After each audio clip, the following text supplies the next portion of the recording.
Hey everybody, welcome back. I'm 8-Bit Hero. We are about to hit the play button. We're going to fire up this deck we just drafted, which I think has got some solid potential. It's definitely different. There's not a lot of doubles of anything. There's a couple of good combos. It really doesn't rely on one thing, which is good, because you don't want to be stuck in a situation where you're hoping to draw that one magic card. So let's go ahead and spin this thing and see where it takes us. I'm pretty excited. I like playing as the Druid.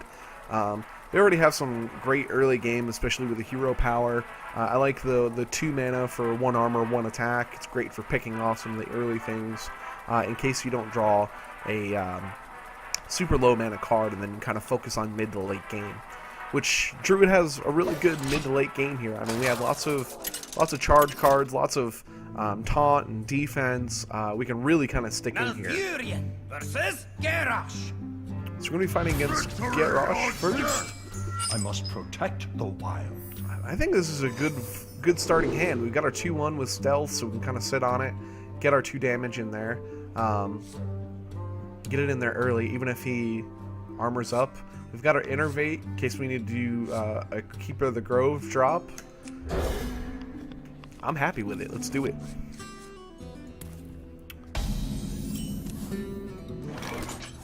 So we got Dire Wolf here as well.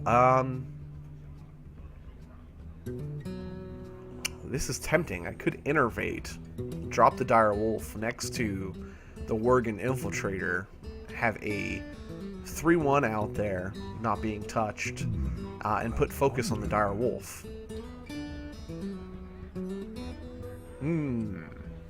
Or I could play it safe, sit back on it, use Shapeshift. Let's go nuts. I smell blood. Job's done. Let's see what kind of removal he has. This is gonna hurt me for a little while if he knocks out these guys pretty fast. But I think with 1 mana, what can he really do? 2 mana. He's gonna take the damage. That's fine. We got our 2 damage across the board. Go ahead, armor up, send 3 more his way. For the wilds. Job done. There we go.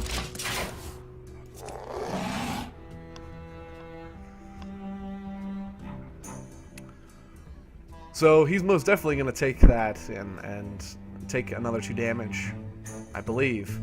Unless we draw a 3-drop, which we didn't get many. We're going to be hurting for a minute until I can get this Keeper out. Oh! An upgrade.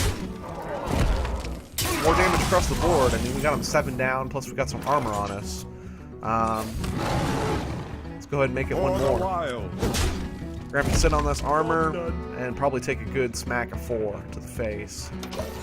But next turn, we get the Keeper out, silence anything that's there, or at the very least, like I said, I love those situational cards. We can send 2 into his face. Charge forward. I think this is a great one to silence, though. I must safeguard the land. Let's go ahead and silence him. Let's stop these rushes. And we can kind of take the damage. He's going to have to make that choice, whether he wants to take the 2 damage and get it off the board.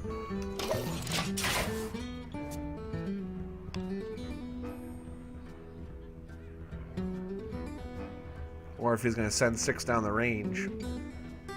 The blade be thirsty. He's going to send the 6. Oh, no. A little bit of both. Okay. Here's what I'm thinking. We go ahead, we charge with the Druid. Take out the Berserker. That'll leave us with a 4-1. Then he's got to make the decision of sacrificing his Warsong Commander or leaving it be. Where shall I strike? Done.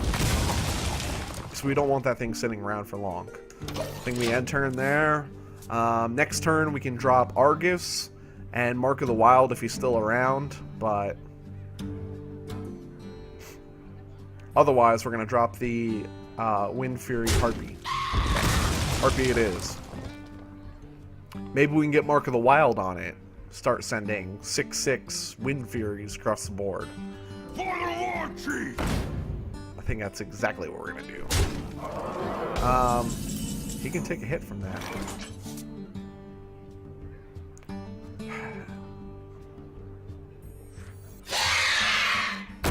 Job's done. So I have to sit on it and see what he does. He might go after the Harpy.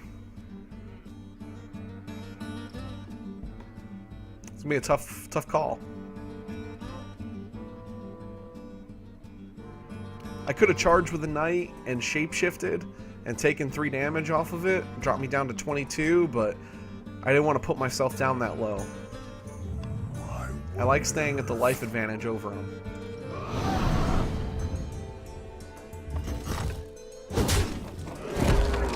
Is he gonna send everything at it? Back to work! Armor up. He's gonna go 4 across. 22. But he's down to 16, even with that armor. So, gonna make some interesting plays here. I think we're gonna give the Stormwind Knight out. Well, actually, I could do a 5/4, drop a 2/2 on him, make him a 7/6. I think that'll be pretty damn scary. I'll put it on your desk. Job's done. He's got to get rid of everything if he wants to take it down. And that's a fair trade in my opinion. 2 cards for 2 cards. And he gets set on 16 health, and I can set up my next range of attack, which will be dropping Argus and Stormwind, and sending 3 across the board at him. Forward! He's dropping his hand like crazy now. Let's see what he does. Is he banking on... Yeah.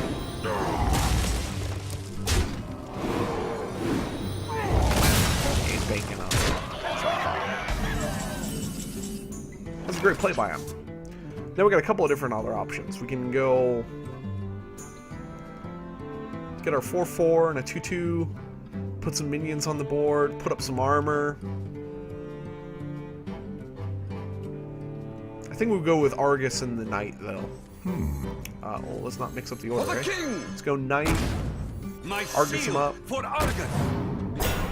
We got a 3/6 with Taunt. For honor! Let's go ahead and get him out of the way. Job's done. And I think we'll call it good there. At the very least, he's got to swing at it. Or waste some removal cards.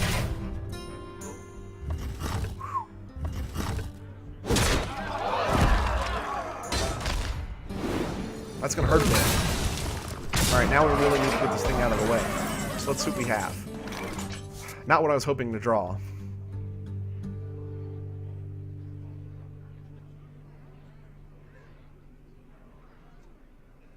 I think that's GG. I don't see any way we can get across the board here. 4 HP. Wonder.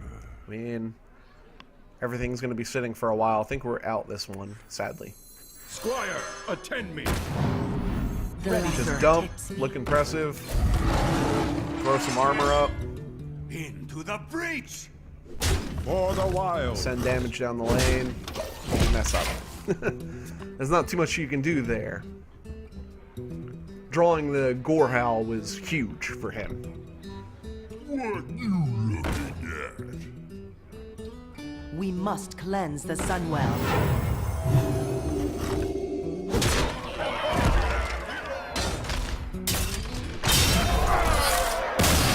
There should be. It is what it is. That's part of the game. You can only play the hand to the best of your ability. Alright, I think that's going to do it for this episode. I'm going to wrap this up, and then we're going to fire up into the next round of episode 3 of Man vs. Machine. I will see you there. Take care.